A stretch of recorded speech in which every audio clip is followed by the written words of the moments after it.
लोकसभा चुनाव 2024 के 2 चरण समाप्त हो चुके हैं। कल दूसरे चरण का मतदान भी हो गया। एक तरफ जहां भाजपा और उसके घटक दल 400 पार का नारा लेकर के चुनावी मैदान में कूदे हैं, वहीं दूसरी तरफ जो विपक्षी पार्टी है, उनका ये दावा है कि इस बार जो गठबंधन है, इंडिया गठबंधन, उसकी सरकार बनने जा रही है और भाजपा का सुपड़ा साफ होने वाला है। हमारे साथ इस वक्त मौजूद है उत्तर प्रदेश के कैबिनेट मंत्री डॉक्टर संजय निषादी। डॉक्टर साहब, बहुत बहुत स्वागत है आपका उत्तर प्रदेश टाइम्स में। क्या लग रहा है, इस बार 2 चरण समाप्त हो गए हैं, क्या पूरा निकल के आ रहा है? 2 चरण के चुनाव में विपक्ष कहीं दूर दूर तक नजर नहीं आ रहा है। किसी भी पार्टी के लिए खड़ा बड़ा करने के लिए कार्यकर्ताओं की फौज चाहिए और विपक्ष के पास कोई फौज नहीं है। जनता अब चुनाव लड़ रही है और जनता के बीच में हमारी भारतीय जनता पार्टी की फौज है। पन्ना प्रमुख तक फौज है। घर घर तक नीतियां मोदी की पहुंचाने की नीति बनी है, उनके लाभ दिलाने की नीति बनी हुई है, उसके वाच करने के लिए। और बूथ अध्यक्ष हैं, शक्ति केंद्र है हमारे पास, मंडल अध्यक्ष, ये सारा है कि विपक्ष के पास कुछ है नहीं। इसलिए अब विपक्ष के जो वोटर है वो भी हमारे पक्ष में धीरे धीरे आ रहे हैं, इसलिए हमारी जीत हो रही है। सर, अब तो अखिलेश यादव भी चुनाव में उतर गए हैं कन्नौज से। आप कह रहे हैं विपक्ष के पास कोई नेता नहीं है। कैसे देख रहे हैं पूरा चुनाव इस बार? ये राष्ट्र का चुनाव है, देश का चुनाव है, यूपी में क्या देश के भविष्य का चुनाव है और देश में इस अर्थव्यवस्था का चुनाव है, भारत की गरिमा का चुनाव है, नीतियों का चुनाव है। तो प्रधानमंत्री, ये चुनाव प्रधानमंत्री बनाता है, तो प्रधानमंत्री नीतियां बनाते हैं।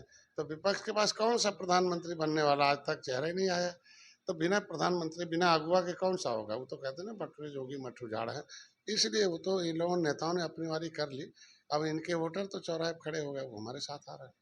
मंगलसूत्र पे बड़ा बयानबाजी चल रही है, उस पर क्या कहना है आपका?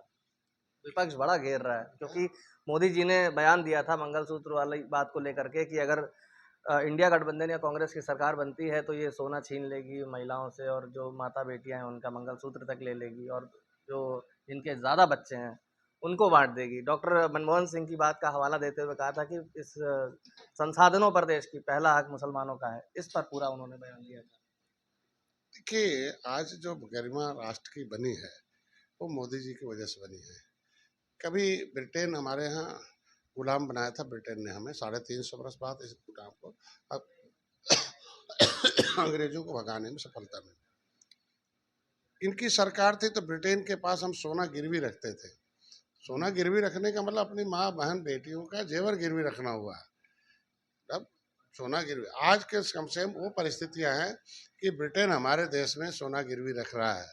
तो दोनों में अंतर यही समझ सकते हैं कि भाषा मोदी जी ने तो खुल के बता दिया। मैंने साथ बताया कि पिछली सरकारों ने, उनकी नीतियों की वजह से गरीबी बढ़ी, उनकी नीतियों की वजह से जो है एक जाति दूसरे जाति के बीच की खाई बढ़ी है। आज के दिन हमारी नीति की वजह से है कि 80 करोड़ लोगों को भोजन हम खिला रहे हैं, इसलिए 80 करोड़ लोग कमल का फूल खिला रहे हैं। उनका इलाज हम करा रहे हैं, मकान हम बना रहे हैं, इसलिए वो आज नौजवानों को, आज किसानों को सम्मान निधि हम दे रहे हैं, इसलिए वो कमल खिला रहे हैं। और कोई ऐसा क्षेत्र नहीं होगा। पहली बार, पिछली बार संकल्प पत्र में जो जारी किया पूरा किया। अभी पहली बार संकल्प पत्र में देखे 2 पन्ने का हमारे मछुआरों के समृद्धि के लिए है। इसी से अंदाजा लगा सकते हैं कि 67 साल में मछुआरों को कांग्रेस ने केवल 3,000 करोड़ रुपया दिया था।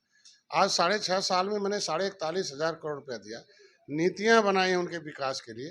प्रधानमंत्री मत्स्य संपदा योजना के दर्जनों लोगों को मैंने मिले और ट्रक खरीदा, उनके मत्स्य क्षेत्र में व्यापारी दिया, उनको करोड़ों करोड़ रुपया अनुदान दिया। अभी हमने ये अनुदान है, इनके लिए फ्री का बीमा है। आज के दिन में इनके लिए है फिशरीज क्रेडिट कार्ड है, 1,60,000 रुपये बिना गारंटी के देकर उनको हम दे रहे हैं। 3% मोदी जी ब्याज दे रहे हैं, 4% हम 0% पर दे रहे हैं। ये कब तम समझ। निषाद राज वोट योजना के बाद हमने मछुआ कल्याण कोष की उत्तर प्रदेश में स्थापना की। इनके बच्चे पढ़ लें, कोचिंग का फीस देंगे, इलाज के लिए है, कल आवास के लिए है, महिलाओं के सशक्तिकरण के, उनकी बेटी की शादी के लिए है, बच्चों के स्किल डेवलपमेंट के लिए है। ये तब समय उनकी चिकित्सा है कि आयुष्मान भारत कार्ड नहीं है, निजात जाके इलाज करा ले, 5 लाख का तक हम दे देंगे। ये सुविधा कौन दिया? तो ये भी तो वोट देते रहे 70 साल से, तो कभी तो दिखाई नहीं देते रहे। तो ये सारे वोटर इधर इसलिए आ रहे हैं कि इन लोगों ने वोट तो लिया झुआ भर वोट को, लेकिन पौवा का लेवल लगा दिया। पौवा पी वोट देते हैं, पायल बांट वोट लेते हैं, पर्चा बांटते फर्जी। तो अब ये सारे लोग झुआ भर वोट जो है, पौवा नहीं पी रहा बल्कि पावर के साथ आ रहा, मोदी के साथ आके इन्हें जिता रहा है। सर, आप पे अभी बीते दिनों हमला हुआ था, क्या था पूरा मामला और क्या आगे उसमें कार्रवाई हुई? देखिए, जो हमलावर हैं उनके घरों पर कौन सपा थे का लोग? झंडा है और ये है, क्या नाम है, राधे श्याम यादव करे।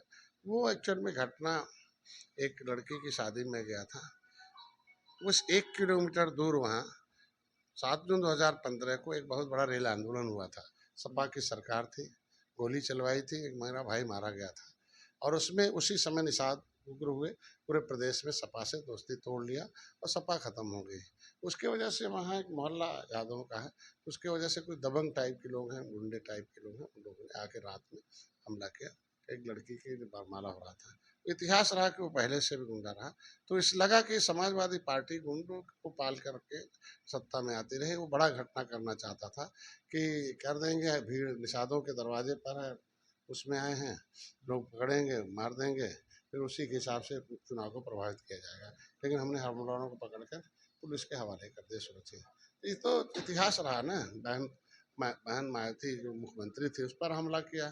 आज के दिन में उनका तो मुख्यमंत्री पर हमला करने के इतिहास, राम तो मंत्री हैं। तो आज के दिन में मैं यही अपील करूंगा कि हमारे सभी नेता, महेंद्र सिंह राजपूत, धनीराम वर्मा, रघुवर दयाल वर्मा, मनोहर लाल जयपाल कश्यप, ये तब फूलन देवी यमुना निषाद जैसे लोगों को हमला हुआ और उनके साथ भी ऐसे षड्यंत्र हुआ था। और हमारी सुरक्षा की आवश्यकता है। दूसरे प्रदेश में मैं जाता हूँ तो हमें अब केंद्रीय सुरक्षा चाहिए, क्योंकि राज्य की सुरक्षा तो बढ़ा दी गई है। अब वो हमें बाहर जाने हैं तो हमारी सुरक्षा बढ़ा दी जाए। ये थे हमारे साथ उत्तर प्रदेश के कैबिनेट मंत्री डॉक्टर संजय निषाद, जिन्होंने कहा कि विपक्ष के पास कोई चेहरा नहीं है जिससे विपक्ष जो चुनाव में लड़ रहा है वो जीत नहीं पाएगा। फिलहाल भाजपा की सरकार बननी है। वहीं दूसरी तरफ जो हमला हुआ था बीते दिनों डॉक्टर संजय निषाद पर, उसको लेकर के केंद्र से उन्होंने सुरक्षा की मांग की है। वीडियो जर्नलिस्ट आशुतोष शुक्ला के साथ योगेश मिश्रा, उत्तर प्रदेश टाइम्स, लखनऊ।